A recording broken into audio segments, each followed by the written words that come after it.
America ने सड़क, बिजली घर, पुल उड़ाने के बाद ईरान का वाटर डीसैलिनेशन प्लांट उड़ा दिया है। ईरान ने कुवैत में वाटर ट्रीटमेंट प्लांट मिसाइल से तबाह कर दिया है। खाड़ी देशों में अभी तक मिलिट्री ठिकानों पर ही बमबारी हो रही थी, लेकिन अब अंधाधुंध अनकंट्रोल्ड युद्ध शुरू हो गया है। आसमान से मिसाइलें गिर रही हैं। सऊदी से लेकर जॉर्डन, बहरीन, कुवैत तक आग के शोले उठ रहे हैं। अमेरिका 7 दिन में ईरान के 90 ठिकाने ध्वस्त कर चुका है। अब ईरान ने पड़ोसी मुस्लिम बिरादर मुल्कों को चेतावनी दे दी है, अपना अपना सिविल डिफेंस तैयार कर लें। ईरान अब सिविलियन इंफ्रास्ट्रक्चर पर हमले करने से नहीं हिचकेगा।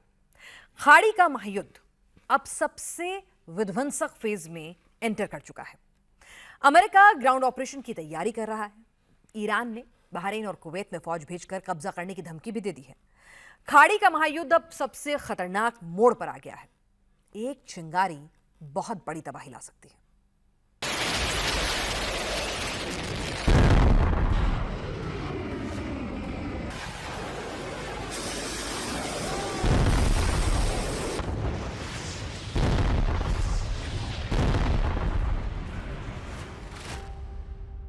ईरान के 90 ठिकानों पर अमेरिका की बमबारी।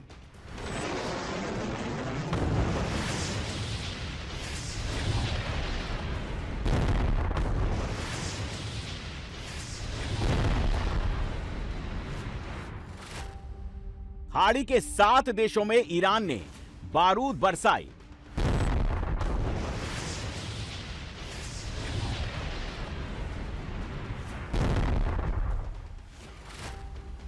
मुनीर ताकता रह गया। ईरान ने सऊदी अरब में तबाही मचा दी।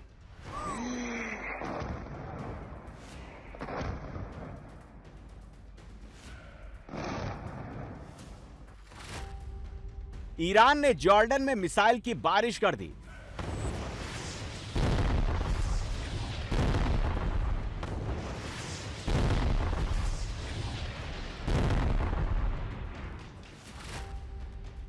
कुवैत में ईरान का कोहराम, प्यासे मरेंगे कुवैती।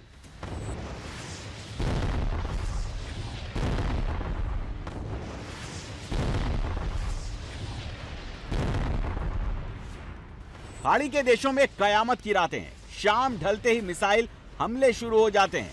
रात आते आते मिसाइलों का शोर दिल दहलाने लगता है।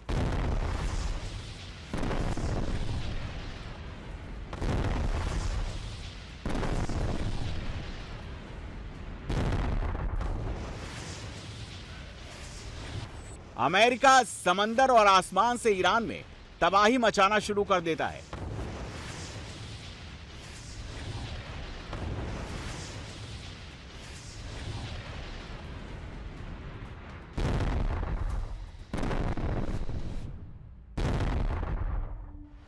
ईरान उन देशों पर मिसाइल और ड्रोन से हमले कर देता है जहां अमेरिका के बेस है। आखिर यह आसमानी तबाही कहां जाकर रुकेगी? क्या अमेरिका ईरान में ग्राउंड ऑपरेशन करेगा? क्या ट्रंप फौज उतारने का जोखिम लेंगे? क्या जमीनी युद्ध के लिए अमेरिका तैयार है? क्या ट्रंप ने ईरान में कोई विभीषण ढूंढ लिया है?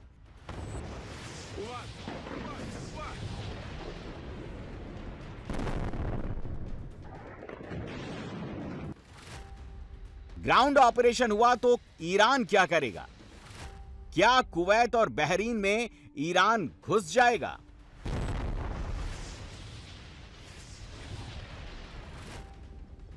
अड़तालीस घंटे 2880 मिनट 1,72,800 सेकंड में इराक के इरबिल में ईरान ने दर्जनों अटैक किए। मिसाइलों और ड्रोन हमलों से तबाही मचा दी।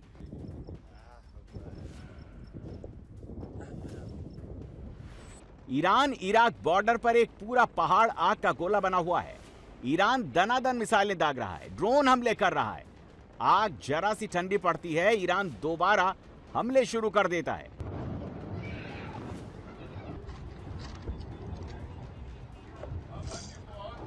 आखिर इस पहाड़ में ऐसा क्या है जो ईरान की आंखों में ये इतना खटक रहा है? रिपोर्ट्स के मुताबिक इस पहाड़ में हथियार का बहुत बड़ा जखीरा है जो कुड्स फाइटर्स का है, जिसे अमेरिका ने भेजा है। इस पहाड़ के उस तरफ इराक का कुर्दिस्तान इलाका है जिसकी राजधानी इरबिल है। यहां के सुलेमानिया शहर में कुर्दिश विद्रोहियों का गढ़ है। ईरान 48 घंटे से उसी कुर्दिश गढ़ को तोड़ने के लिए ताबड़तोड़ मिसाइल बरसा रहा है। ईरान को डर है कि कुर्दिश लड़ाके अमेरिका के इशारे पर ईरान में घुसकर हमले कर सकते हैं। वो ग्राउंड ऑपरेशन की पहली कतार बन सकते हैं। ईरान उसी कतार को जड़ से मिटाने के लिए इराक के कुर्दिस्तान में तबाही मचा रहा है।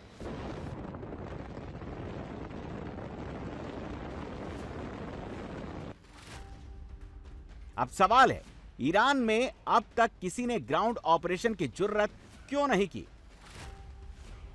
ईरान की भौगोलिक संरचना एक बड़े कटोरे जैसी है जिसके चारों तरफ जाग्रोस और अल बुर्ज जैसी विशाल पर्वत श्रृंखलाएं हैं जो नेचुरल वॉल का काम करती हैं। दुश्मन अमेरिका जैसा ताकतवर मुल्क हो या इराक जैसे पड़ोसी, किसी के लिए ईरान में फौज लेकर घुसना मतलब मौत के मुंह में हाथ डालने जैसा है।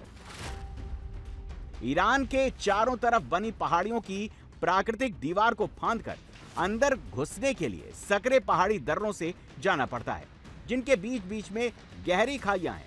अगर कोई फौज वहां टैंक और भारी बख्तरबंद गाड़ियां लेकर घुसती है तो उसे सकरे रास्ते में सीधी लाइन पर चलना होगा।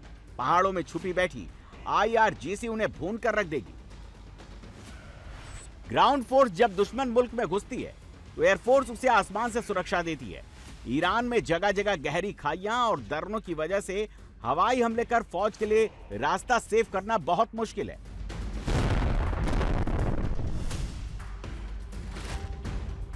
ईरान की सीमाएं 7 देशों से घिरी हुई हैं। ईरान के उत्तर में अजरबैजान, आर्मेनिया और तुर्कमेनिस्तान है। कैस्पियन सागर भी है। ईरान के पश्चिम में तुर्की और इराक हैं। पूर्व में अफगानिस्तान, पाकिस्तान है। दक्षिण में फारस की खाड़ी और ओमान की खाड़ी है। समंदर के रास्ते ईरान का बॉर्डर सऊदी अरब और संयुक्त अरब अमीरात से भी टच करता है। फिलहाल सबसे बड़ी लड़ाई दक्षिण और पश्चिम बॉर्डर पर चल रही है। ईरान में कुल 31 प्रांत हैं जिन्हें फारसी में ओस्तान कहा जाता है। ईरान में 8 मेट्रोपॉलिटन शहर हैं जिनकी आबादी 10 लाख से ज्यादा है। ईरान के प्रमुख शहर में राजधानी तेहरान है जो देश का आर्थिक और प्रशासनिक केंद्र है। ईरान का दूसरा सबसे बड़ा शहर मशहद है जो धार्मिक और पर्यटन के लिए मशहूर है। अली खामनेई को यहीं दफनाया गया है। इस्फहान परमाणु केंद्र के अलावा खूबसूरत कला और उद्योग के लिए भी दुनिया भर में मशहूर है। फरज ईरान का नया औद्योगिक शहर है जिसे फूलों का शहर कहते हैं। तबरीज उत्तर पश्चिम ईरान का ऐतिहासिक और व्यापारिक केंद्र है। होम ईरान का प्रमुख धार्मिक और सांस्कृतिक शहर है। अहवाज दक्षिण पश्चिमी ईरान में है जो तेल और गैस उद्योगों के लिए मशहूर है। अब सवाल उठता है कि अगर ट्रंप ईरान में इन्वेड करना चाहते हैं, ईरान में ग्राउंड फोर्स उतारकर कब्जा करना चाहते हैं, इस्लामिक रिजीम का तख्ता पलट करना चाहते हैं, तो किस बॉर्डर से घुस सकते हैं? इसके 2 विकल्प हैं। ईरान के पश्चिम बॉर्डर और दक्षिण बॉर्डर में फारस की खाड़ी से। ईरान में पश्चिम बॉर्डर से घुसने के लिए अमेरिका को इराक की मदद लेनी पड़ेगी। दक्षिण बॉर्डर से घुसने के लिए फारस की खाड़ी में बसे बहरीन, कतर, कुवैत और UAE की मदद जरूरी है। ईरान और इराक के बीच 1599 किलोमीटर लंबा बॉर्डर है। इसी बॉर्डर के बड़े हिस्से में कुर्द फाइटर्स का एकाधिकार है। कुर्दिस्तान क्षेत्र में ऐसे कौन कौन से पहाड़ी दर्रे हैं जहां से अमेरिका ग्राउंड फोर्स की एंट्री करा सकता है? हाजी ओमरान दर्रा, ये इराक के इरबिल प्रांत को ईरान के पश्चिमी अजरबैजान से जोड़ता है। इसी रास्ते से कुर्द गोरिल्ला फाइटर भारी हथियार लेकर ईरान में घुस सकते हैं। ये बेहद ऊंचा पहाड़ी रास्ता है जहां IRGC के लिए सुरक्षा करना बहुत मुश्किल है। परवेज खान बॉर्डर क्रॉसिंग, ये इराक के सुलेमानिया और ईरान के करमनशाह शहर के बीच है। यहां कुर्द फाइटर्स को रोकने के लिए ईरान ने IRGC की भारी भरकम तैनाती कर दी है। बशमाक दर्रा, ये इराक से ईरान के अंदरूनी कुर्द इलाके तक सीधा रास्ता देता है। इसे सैन्य जासूसी और गुप्त ऑपरेशंस के लिए मेन कॉरिडोर माना जाता है। खसर शीरी, यहां इराक के समतल मैदान खत्म होते हैं और ईरान की जाग्रोस पर्वतमाला शुरू होती है। इसे ईरान के भीतर टैंक और बख्तर बंद वाहनों को भेजने का सबसे आसान रास्ता माना जाता है। मेहरान बॉर्डर चौकी ये इराक के वासित प्रांत और ईरान के इलाम प्रांत के बीच है। जो भी सेना इस चौकी पर कब्जा कर लेगी उसे पूरे मैदानी इलाके पर हवाई और जमीनी बढ़त मिल जाएगी। अब सवाल उठता है, अमेरिका डायरेक्ट अपनी फौज उतारेगा या कोई संयुक्त फोर्स उसकी तरफ से ग्राउंड ऑपरेशन में उतर सकती है। अमेरिका के लिए यह काम कुर्दिश फाइटर्स कर सकते हैं। वो दशकों से पहाड़ों में गोरिल्ला वॉरफेयर में महारत हासिल कर चुके हैं। आईआरजीसी की एक एक चौकी और हाइड आउट में उन्हें पक्की जानकारी है। इसीलिए ईरान ने इराक बॉर्डर पर कुर्द फाइटर्स के खिलाफ जंग छिड़ रखी है।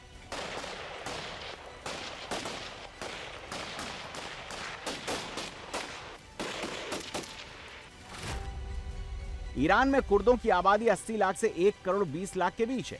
ये ईरान की कुल आबादी का 10% है। ईरान में कुर्द इराक और तुर्की की सीमा से सटे कुर्दिस्तान प्रांत में रहते हैं। ईरान के खोरसान प्रांत में भी कुर्दों की बड़ी आबादी है। रिपोर्ट के मुताबिक अमेरिका ने कुर्द फाइटर्स को हथियार भी पहुंचा दिए हैं। उन्हें गोरिल्ला वॉरफेयर की ट्रेनिंग भी दे दी है। 40 दिनों के अंदर पहले राउंड युद्ध में ईरान के बॉर्डर की तरफ आईआरजीसी की जितनी चौकियां थी उन्हें इजराइल और अमेरिका ने मिलकर उड़ाया था। तब ग्राउंड ऑपरेशन को आखिर समय में टाल दिया गया था। इस बार करीब 5000 से 10,000 के बीच कुर्द फाइटर्स इराक बॉर्डर पर कुर्दिस्तान रीजन में जमा है। ट्रंप के सिग्नल का इंतजार है। जैसे ही सिग्नल मिलेगा कुर्द फाइटर्स ईरान में घुसकर तबाही शुरू कर देंगे। ईरान में कुर्दों की सबसे बड़ी पार्टी पीजेएके है, जिसे free life party of Kurdistan कहा जाता है। दूसरा बड़ा गुट Kurdistan democratic party of Iran का है और तीसरा गुट कोमाला का है। कुर्द फाइटर पेशगर्मी यानी फ्रंटलाइन कॉम्बैट और गोरिल्ला वॉरफेयर में महारथी हैं। ये जाग्रोस की कठिन पहाड़ियों में युद्ध लड़ने के विशेषज्ञ हैं। ये ईरान की आईआरजीसी पर अचानक एम्बुश लगाकर हमला कर सकते हैं और अब पहाड़ी दर्रों में छुपकर हफ्तों लड़ाई कर सकते हैं। कुर्द फाइटर्स का ईरान के भीतर मजबूत खुफिया और जासूसी नेटवर्क है। यह अमेरिका को ईरानी सेना के मिसाइल ठिकानों और गुप्त सैन्य कैंपों की सटीक जानकारी दे सकते हैं। इसके अलावा 80 लाख से ज्यादा कुर्दों को भड़काकर ईरान में गृह युद्ध जैसे हालात पैदा करवा सकते हैं और ट्रंप यही चाहते हैं। The country is booming and we'll have Iran defeated soon. They'll be defeated very soon.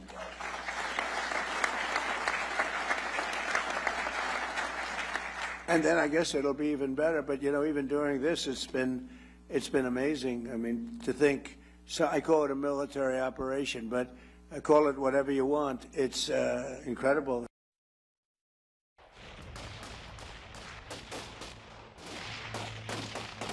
Iran में सिर्फ कुर्द ही इस्लामिक रिजीम के विरोधी नहीं है। और भी कई जातीय समूह हैं जो इस्लामिक रिजीम में घुटन महसूस करते हैं।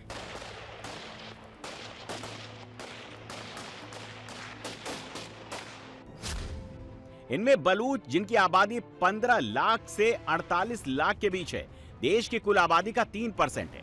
ये दक्षिण पूर्वी ईरान के सिस्तान और बलूचिस्तान प्रांत में रहते हैं। ईरान शिया आबादी वाला देश है, जबकि बलूचिस्तान सुन्नी मुसलमान है। ईरान में अरबी मुसलमानों की आबादी करीब 15 लाख से 40 लाख के बीच है। ये ईरान की कुल आबादी का 2% है। ये अधिकतर खुजस्तान प्रांत में रहते हैं। ईरान में अजरबैजानी, जिन्हें अजेरी कहा जाता है, इनकी आबादी 1.5 से 2.5 करोड़ के बीच है। ईरान की कुल आबादी का 16 से 24% है। ईरान में फारसियों के बाद अजेरी ही सबसे बड़ा जातीय समूह है। ये भी शिया मुसलमान हैं जो ईरान के नॉर्थ वेस्ट अजरबैजान प्रांत में रहते हैं। भाषाई आधार पर इनकी फारसियों से लड़ाई चलती है। ट्रंप के पास ग्राउंड ऑपरेशन के लिए फिलहाल कुर्द फाइटर्स का ही विकल्प सबसे मजबूत दिखता है। कुर्दों को भी अमेरिका से बड़ी उम्मीद है। वे चाहते हैं कि अमेरिका एक स्वतंत्र कुर्दिस्तान बनाने में सहयोग करे, या जैसे इराक में ऑटोनॉमी है वैसे ही ईरान के कुर्दिस्तान प्रांत में सरकार चलाने के लिए ऑटोनॉमी मिले। इसके अलावा उन्हें सुरक्षा के लिए अमेरिका से लेटेस्ट हथियार मिल सकते हैं, जिसमें एंटी टैंक मिसाइलें, एयर डिफेंस और बख्तरबंद गाड़ियां, जो उनकी सैन्य ताकत को कई गुना बढ़ा देंगी। ट्रंप से कुर्द लिखित गारंटी चाहते हैं कि सीरिया और तुर्की उन पर हमला नहीं करेंगे। उनके इलाके में मजबूत इंफ्रास्ट्रक्चर बनाने में अमेरिका मोटी रकम खर्च करे। अमेरिका ग्राउंड ऑपरेशन के लिए दूसरा फ्रंट फारस की खाड़ी और ओमान की खाड़ी पर खोल चुका है। यहां 7 दिन में अमेरिका ने ईरान को बहुत मार मारी है। केशम द्वीप, लारकर द्वीप, हेंगैम द्वीप, अबू मूसा द्वीप, ग्रेटर टुनब और लेसर टुनब में ईरान के जितने भी रडार और मिसाइल सिस्टम है, अमेरिका ने सबको तबाह करने की कोशिश की। अमेरिका ने यहां समंदर और आसमान दोनों तरफ से तबाही मचाई है। ट्रंप ने बंदर अब्बास में बारूद बरसाकर ईरान की नेवी को बहुत बड़ा झटका दिया है। बंदर अब्बास से हॉर्मुज तक कनेक्टिविटी देने वाले पुलों को बम मारकर ट्रंप ने जमीन सुंघा दी है। इन्हें इस्तेमाल लायक बनाने में ईरान को लंबा वक्त लगेगा। ये तभी बन पाएंगे जब अमेरिकी हमलों का खतरा कम हो जाएगा। ट्रंप अगर ग्राउंड ऑपरेशन करते हैं तो मुस्तफा भी ओमान और बहरीन में फौज भेजकर कब्जा करेगा। बहरीन के पास सिर्फ 20,000 सक्रिय सैनिक हैं। इसके अलावा 11,000 से ज्यादा अर्धसैनिक बल हैं। बहरीन की सेना में शाही बहरीनी सेना है जो बख्तरबंद और मैकेनाइज्ड बटालियनों से लैस है। शाही बहरीनी सेना के पास मॉडर्न F-16 फाइटर जेट और 136 विमान हैं। शाही बहरीनी नेवी फारस की खाड़ी में गश्त और तटीय सुरक्षा संभालती है। शाही गार्ड जो शाही परिवार की सुरक्षा में तैनात रहते हैं। ईरान क्यों बहरीन में फौज भेजकर वहां कब्जा करने की धमकी दे रहा है? इसकी वजह वहां की आबादी है।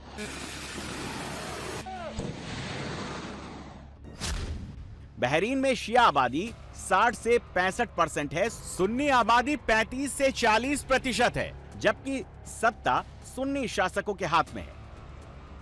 बहरीन के बहुसंख्यक शियाओं का एक बड़ा तबका अंदर ही अंदर ईरान का समर्थन करता है।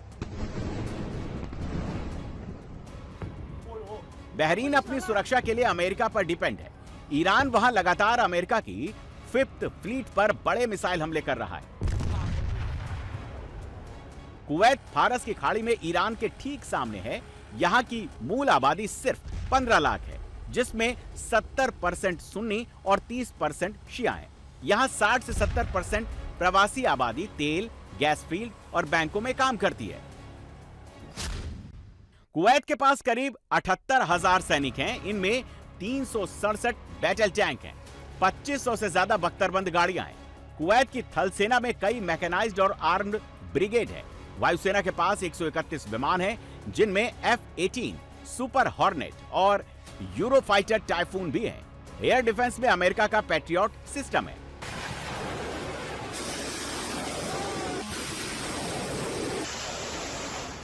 ईरान अगर यहां फौज उतारता है तो कुवैत अपनी रक्षा के लिए अमेरिका पर निर्भर होगा। जल्द ही वो सऊदी अरब की तरह पाकिस्तान से डिफेंस पैक्ट करने वाला है।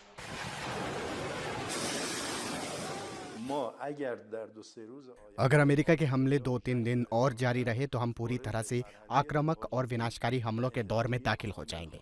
इसका क्या मतलब है? इसका मतलब है कि ईरान अब सिर्फ जवाबी कार्रवाई तक सीमित नहीं रहेगा और ईरान की आक्रामक ताकतों से कोई भी राजनीतिक सीमा सुरक्षित नहीं रहेगी।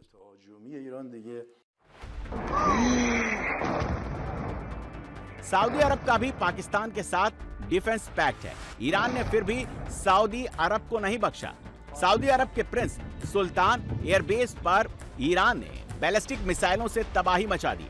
इसी एयरबेस का इस्तेमाल अमेरिका हवा में ईंधन भरने वाले विमानों के लिए करता है। यहाँ पैट्रियट और थार्ड जैसे एयर डिफेंस सिस्टम भी तैनात हैं। मुनीर और शहबाज तेहरान जाकर जो कभी इस्लामाबाद में खूब ईरानी नेताओं के साथ गलबैयां करते थे।